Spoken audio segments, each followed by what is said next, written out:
Latest news and upcoming events at CWA. The CWA graduation ceremony took place on the 5th of October, and if you would like to watch it, then head on over to the CWA Facebook page where you can view the entire ceremony, which was live streamed by Springboard TV. Back on the 20th of September, however, CWA students gathered together, taking time out of their education to make a stand and join the rest of the world to protest climate change as part of the Global Climate Strike Day. On the 29th of October, the King's Lynn campus had its open day, where potential students had a look to see if CWA was the place for them. On the 8th of November, however, the Veterinary Nursing Open Day is taking place at UCWA from 12:15 to 4:15 p.m. So if you're interested in studying a degree or foundation degree in veterinary nursing and applied animal behaviour, then come on down and see what floats your boat. On the 9th of November, the Cambridge campus has its open day from 9:30 a.m. to 12:30 p.m. So if you're 16 to 17 and you're interested in attending college, plus you live near the campus, then take up your further education here at the Cambridge campus and begin your future. On the 16th of November, both King's Lynn and the sports campus have yet another open day, so if you missed out before, don't make the mistake of not missing out this time around. It might just be the start of a life-changing journey. Note, both do start from 9:30 a.m. to 12:30 p.m. The Wisbech campus has its open day on the 23rd of November from 9:30 a.m. to 12:30 p.m. Whether you have decided on a course or just interested in your options, these open days open up great opportunities, so do not miss out. And remember to keep up with the latest news and information from the College of West Anglia, then be sure to follow their Twitter, Facebook and Instagram accounts.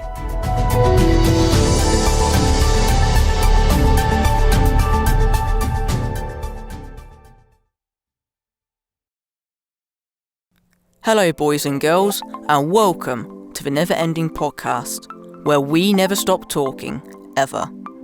Here, we chat about your passions, journeys, maybe even personal reasons for you pursuing your goals. So tune in, sit back, and enjoy the life-changing stories that we here at CWA work hard to achieve. We're here with our very first guest, Justin Smith, course director of Media, TV and Film. Hey, hello Chad, thanks for having me. So, the first question that I I do wonder is, where did the passion for film come from? Because when I see you in lessons, you're teaching us all these techniques and all these different elements of film. I really do see that passion there when you sort of explain that. So I just really wonder, Yeah, I think that's a really interesting question. Where did my passion for film come from? I'll tell you, I really can't remember not loving film. I think for me, certainly, it's been an integral part of my life. From some of my earliest memories of watching films like Star Wars, all the way until my teenage years, where I'd always relate everything back to a film I'm watching. For anyone who knows me, they'll know that it's the one subject that I would probably never run out of things to say about, because for me it's just as much a part of me as it is anything. So I think, where did it come from? Gosh, I could probably say it probably started the first time I went to the cinema, which was to see the Flintstones movie in the early 90s, or it could be the first time I watched Star Wars. Like probably countless other people my age, Star Wars just changed the world. It changed the way we saw film, the way we interacted with each other. I remember quite vividly, when I was younger at school, you had, the people who, played sports, and you had the nerdy sci-fi people. But when we talked about Star Wars, it didn't matter if you were good at sports or good at maths or good at anything. It's just, we all had a common thing to talk about. So, yeah, it could have been Star Wars, or maybe it was when I, was about 15, 16, and I actually started watching films and thinking, how are these made? Who makes these? So, I was watching, Martin Scorsese films. I was watching more abstract films, David Lynch films. I was watching all these guys, and it started kind of get me thinking about the process. So yeah, I can't really say when it started, but I can tell you it started somewhere and it hasn't really stopped yet. So it's still evolving then, even now. I see new films every day. I see new things, and I just my love for this medium evolves, changes. Yeah, I think I can't imagine a life without film. So how hard was it to actually becoming a filmmaker when you decided, you know what, let's get into this professionally, let's actually do this as a career? I'd like to tell you it was easy, but it wasn't. I went to sixth form and I wasn't, I picked some subjects I thought I might like. I did music because I could play guitar. I did drama because I thought it'd be easy.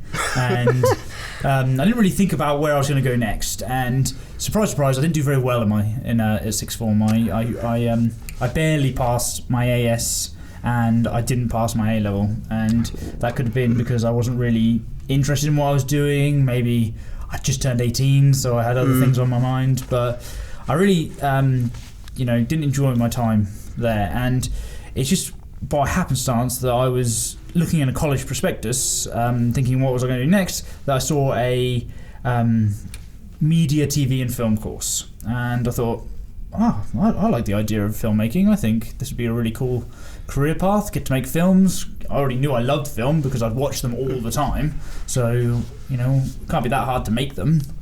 And I remember going to an interview here with the then course director, Sophia, and we sat down, and it was one of the best conversations I've ever had, because I thought I knew a load about film. I thought, what, I've been watching, back then I'd probably try and watch a film a day, a new film, and I'd try to learn as much as I can, and I'd talk to her about it, and I'm like, and she had a picture of Train Spotting behind her desk, and I remember being like, Train Spotting, I love that film, and then she'd just go and tell me all these things about it that I didn't even know and I didn't really understand at the time. Yeah. So it started here at the college, and I spent 2 years here learning as much as I could, and really absorbing myself in film and filmmaking, and I learned so much, and as a result, because I didn't get my A levels, I actually got the requirements to go to university, and I went to university. I went to Lincoln, and I did a course which was then called Contemporary Lens Media, and I thought that was a really cool course because you're able to not only do filmmaking, but it also had elements of photography. It was based around camera media, which was really, really good, and there were 3 of the best years of my life, and I just again absorbed myself in this. And I was very fortunate that at that time I knew someone who was starting a production company, and they called me up one day and was like, "Hey, I've got a shoot. I need an extra cameraman. Do you mind coming out, giving me a hand?" And I remember thinking, "Yeah, definitely." And he's like, "Oh yeah, and I can pay you £100." And I thought, "Well, certainly, definitely, I'm going to go £100 for a day's work. That's great." And then that time, I'd done a bit of work, bar work, and this, but I was like, "Wow, get £100 and film something, which I'd do for free anyway." So yeah, I just kind of went along, and we filmed this advert that he was doing for a company. I probably didn't do a very good job, but that was my first taste really of doing this for money, which was great. And I remember saying to him afterwards, I was like, "If there's anything else, give me a call. Let me be the first person you call. I don't care, where it is. I don't know when it is. I'll do whatever I can to get there to do it." And from then he kept getting phone calls saying, "Hey, can you help me with this? Or do you mind doing this? I ain't got enough time. Do you mind editing this?" And it snowballed, and I worked for this company for a few years while I was at uni, which definitely helped because they had a lot of good toys and a lot of good equipment, which they then let me borrow for my own uni work. So my uni work looked really good. So kind of evolved from there, and I did it up until the end of university, and I kind of thought, I really want to kind of go into this, and it kind of dried up from there. I remember thinking, once I'd left university, I came back to Norfolk, and I thought, wow, what am I going to do? I can't, my friend's production company, they're doing really well. They've hired some people. They don't need me anymore. I sent out some emails. I made some phone calls. I was talking to people, and I really struggled to find anything in this area. But then this one time, I emailed someone who was asking, who was interested in having a filmmaker or a person who knew a lot about media to teach primary school students how to make films, or all of the filmmaking process at a very basic level. And I got in contact with him, and we met for lunch, and he said, I need someone, just really simple after school activity, bring a camera, basic point and shoot camera, and just just kind of take them through the process and get them excited about filmmaking. And I thought, well, that's, that would have been ideal. If there was someone who came in and told me about filmmaking in primary school, I would have jumped at the opportunity. And I remember kind of teaching these primary school students. They're all really fun, little short narrative things that were based around, I lost my pen, where's my pen? And it was real fun. And it was actually, my interest in film changed and morphed. And it wasn't so much that I was interested in making films.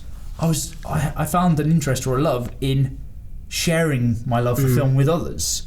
And teaching the next generation. Yeah, it was kind of like, I obviously am very passionate about this, and maybe I could impart some of this passion or some of this drive onto others. And it kind of got me thinking about when I loved film, where did that passion come from? Where did that drive come from? And each road, every time I thought about it, it led me back here to the college, because that's where the first time I actually got to express my interest in this into something productive, creative. So yeah, I think although I never quite followed my dream in filmmaking, that dream morphed and evolved into what I'm doing now. Gotta say, it's motivation. It sounds like you weren't motivated at all for sixth form, but as soon as you got to come to here, for example, that just come right back, and it just flowed into all of us, that you're sort of like passing down the knowledge to. Yeah, I think, because I was like, at the start of this year, I was like, it's 2 years, it's going to be 2 quick years. I want to be motivated, I want to be like really happy to get to do these things, otherwise it's going to be a drab and it's going to drag on for 2 years and I won't like it.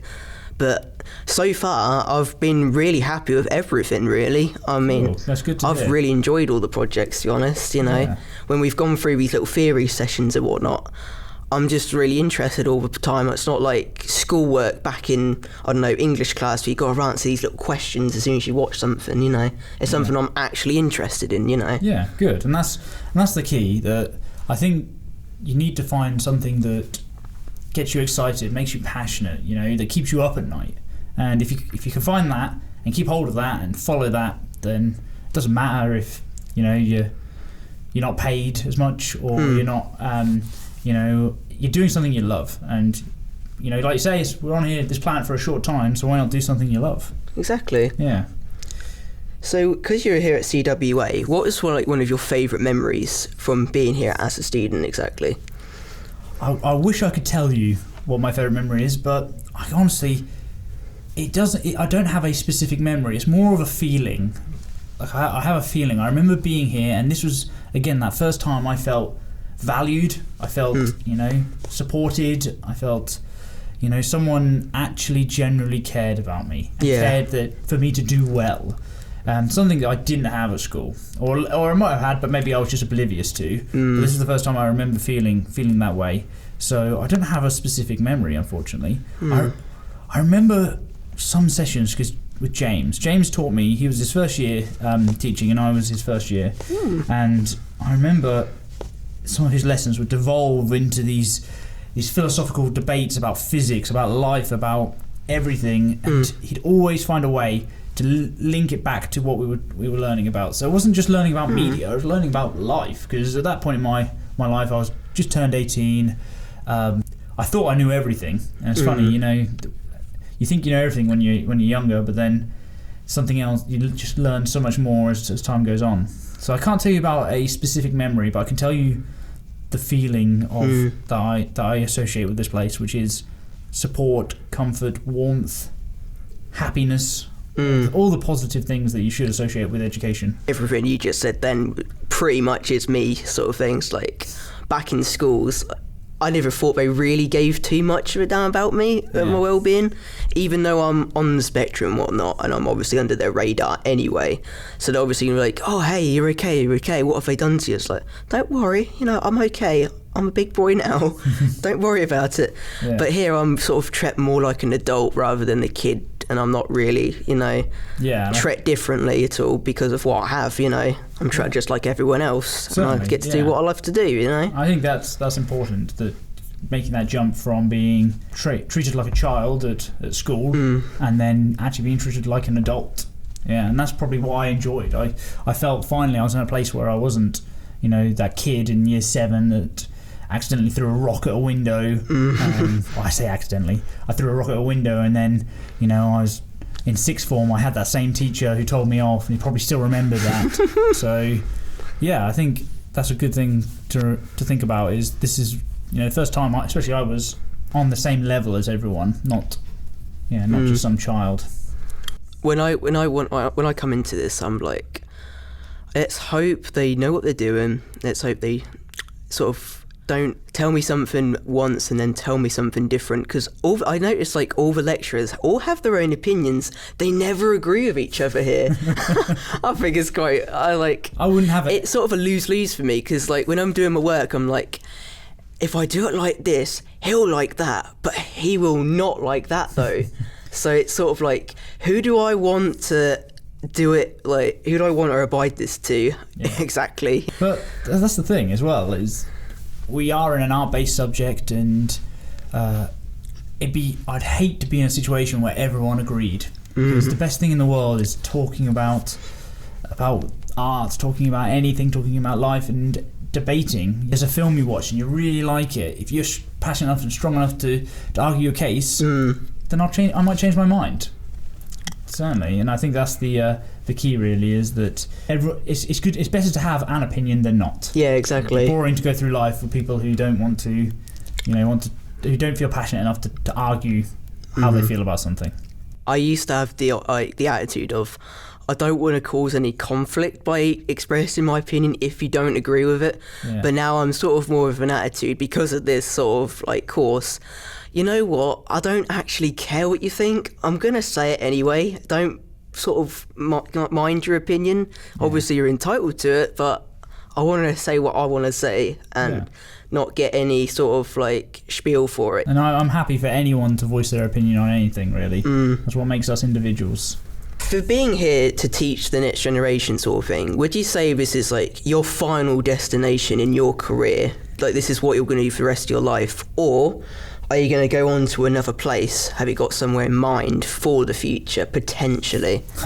Well, I haven't been here that long, so I haven't got any plans on going anywhere yet. How long have you been here? As a lecturer, I've been here for a couple of years. As a member of staff, I've been here for about 3 years. Okay. Yeah. Pushing 4 now, I think. Wow. So for me, it's, right now I'm happy where I am. I think I'm doing what I want to be doing right now in life. I don't think I'll be here forever. I certainly probably thought 5-6 years ago when I was making films that I thought that was going to be forever. So I don't want to say that this is my final destination, but I will go elsewhere. I want to expand and to move on. It might be great to go to university, or teach at university, that is. Maybe push myself in that direction, or who knows. But I'm sure it'll be something related to film, because I've always wanted to be part of this in some way. So I can remember when you just told me about all that university dissertations you did for The Shining for 2 years. Yeah. When he told me, I was like, 2 years? Yeah. Wow, that's long. But then it probably wasn't long to you because you loved it so much. Yeah, and that's the thing. It's like, if you were to ask me to write 12,000 words on something, I'd probably be like, I don't want to do that. But because I found something I loved and I was interested in, it didn't feel like work at all. Have you seen the trailer for Dr. Sleep, though? I have seen the trailer for Dr. Sleep. What did you think? It looks quite interesting. I think it's definitely evocative of Stanley Kubrick's Shining. There's a lot of the repurposed footage or the reshot footage to remind you of that kind of film, which is good. I find it interesting that it's an adaptation of the sequel to the book The Shining, where the book to The Shining is drastically different to the film Stanley Kubrick made. So it'll be interesting to see which one it's actually a sequel to. Is it a sequel to the novel, or is it a sequel to the film? But Ewan McGregor's often making some really good films. So we'll see. We'll see. What did you think to the part at the end when Fiend plays and then you see him in the door? In the and it's almost like, hotel, yeah. Is he going to become his father in that film? I haven't read Doctor Sleep. I've heard people say it's quite a good novel. Well, as good as Stephen King can be. And it's, like I said, it's going to be very evocative of the Stanley Kubrick film because so many people have seen it and so many people have memories of it. So I think it will be an interesting film to watch. And I'm always hesitant to go back to a film or when they create sequels or they create remakes or anything of any film that I love, because it often feels like it's taking something away from the original or the first one. So yeah, we'll see how it goes. It's risk when you do these little sequels after so many years of the first film being released. Yeah, and because it could ruin the entire thing for you. Maybe I always think of it like it should never take away from how you feel about the first film in any way. I think another good example is Star Wars. Star Wars, again, I mentioned earlier, was such an important film for me. It was an important film for countless people. It really changed the landscape of film and storytelling and of everything. And yeah, they keep adding more to the canon. They keep adding prequels, sequels, cartoons, comics, everything. But that's never going to take away the feeling I had when I sat down for the first time and I watched A New Hope. The original trilogy will always be my favourites. Like, the prequels are okay. They're a bit too diplomatic for me, really. Yeah, there's and then these new ones, The Force Awakens was okay.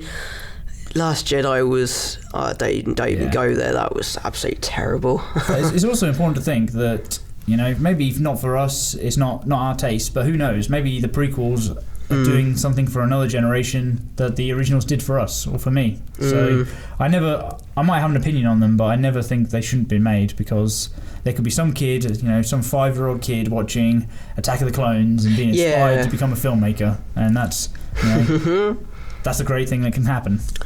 So you watched Joker Saturday, wasn't it? Yes, yeah. What did you think of it? Yeah, I think Joker was it's a really interesting film. It's getting a lot of hate at the moment, I think, in the media, because of it glorifies violence. It kind of simplifies mental health. That Gary Glitter song as well. Yeah, the use of a Gary Glitter song is kind of getting a lot of media buzz. And I think at its heart, it's a good film. I think it's trying to tell a story about a broken character and his kind of descent into madness, his descent into desperation, and being pushed to the limits. So I think it is a exciting and fun 2-hour romp.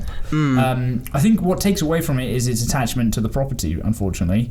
If it was just a film about a man and his struggles through life until he gets to this point of breaking, then it'd be maybe far more interesting than if we had to attach it to Batman, we had to attach it to Gotham, to Thomas Wayne, to the character of the Joker. So I think it's a good film. It's very evocative of Taxi Driver and King of Comedy, 2 Scorsese films that clearly really inspired it. So yeah, I think it's a good film. So what was the transition like from becoming a teacher after actually being the student? It was interesting because I came back a few years ago, about nearly 4 years ago now, and some of my lecturers were still here. So Sophia was still here, she was still course director of media, James was still here.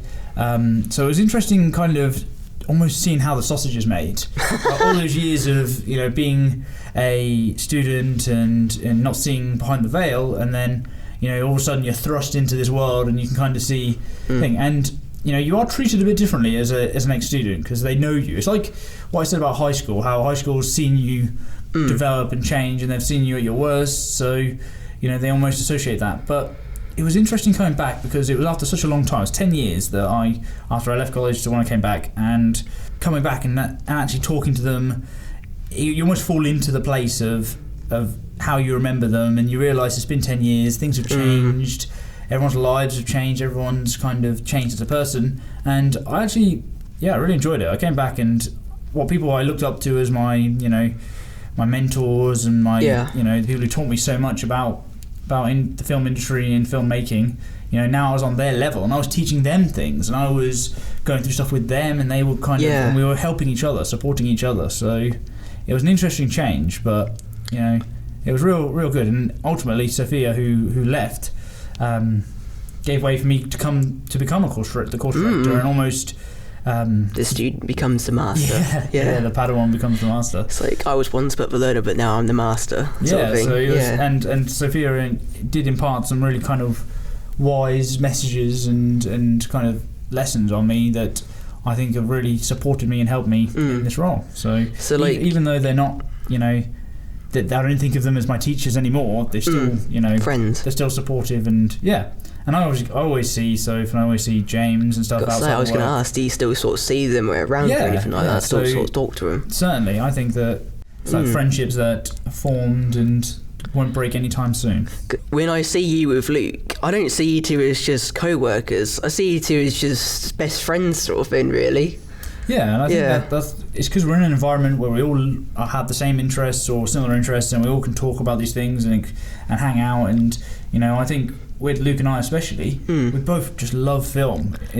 I can imagine you could do an interview with him and you'd get similar results where he's just talking about how film is so important to him, and we just we gel in that way. Yeah. When did you meet him? When I started working here. Okay. Yeah, he was the first person when I first started, on my first day, I went into a classroom and he was teaching. He was teaching a level 2 class, and we just gelled from there. So how did that evolve how did it blossom into this sort of friendship you have now then? Did it just take years of just talking to each other and just seeing how each other ticks? We have to see each other every weekday for years. Yeah, just kind of talking about, hey, have you seen this? What do you think of this? Do you like this? Now, we recommend stuff to each other. We chat about stuff. We really get on. I find when I'm here, I don't sort of view all the lecturers as teachers as sense. I really do sort of view them as those older friends that kind of know that little bit more about sort of life and whatnot. And I'm like, well, these people really do care, They don't, just sweep you under the carpet or anything like that. They really do generally want you to succeed and do well. I think that's what counts when I come here, really. That this is what's different as to, say, sixth form. Even though I never went, they'd still be teachers at sixth form because it is still school, isn't it? Yeah. So I think the final question is, how would you like to be remembered by people? I'm not sure. That's quite a morbid question, I think. How would you like to be remembered? To say, yes, down interpretation, perceive it how you like. Yeah, I think, it's just, it would be nice to be remembered. It'd be nice just maybe in 10 years' time, 15 years' time, 20 years' time, even if some of these students don't follow their career in media, they think, oh, do you remember Justin? He told me this, or he taught me this, or he showed me this, and maybe that's a really good thing, and I'll use that in some way. So the most valuable thing I can get out of this kind of position I'm in is just one day someone might just think, hey, I'm glad that you showed me this. I'm glad you taught me this, because I think the SWEF thing is actually pretty, it's sort of one of the best things I could have ever learned, actually, because I always think about it. It's just a silly acronym, but it just says so much, doesn't it? Yeah, definitely. So, it's not how I'd like to be remembered, just it'd be nice to be remembered. Because you don't want to be forgotten, do you? It's one of those age-old fears I think everyone has to some extent, really, isn't it? Yeah. Well, thanks for coming on the show. I mean, this has been really fun, actually. It's been really just a cool-down session, just really nice to actually get to know more about your life and how you became a filmmaker. I for one am inspired, I think it's a good thing, that we can sort of share each other's journeys with each other, and this is really what the whole aim of the podcast is, to really get to know each other, express our journeys, and sort of just say where we're going to go next, really. And thanks. Yeah, cheers for having me. It's been a real hoot. Thank you for watching. And if you want the opportunity to come on the show, be sure to get in touch with Springboard or us on Buzz in order to secure a place as a guest on the show. Goodbye for now, and we look forward to making this a regular occurrence in the future. And remember to keep up with the latest news and information from the College of West Anglia, then be sure to follow their Twitter, Facebook and Instagram accounts.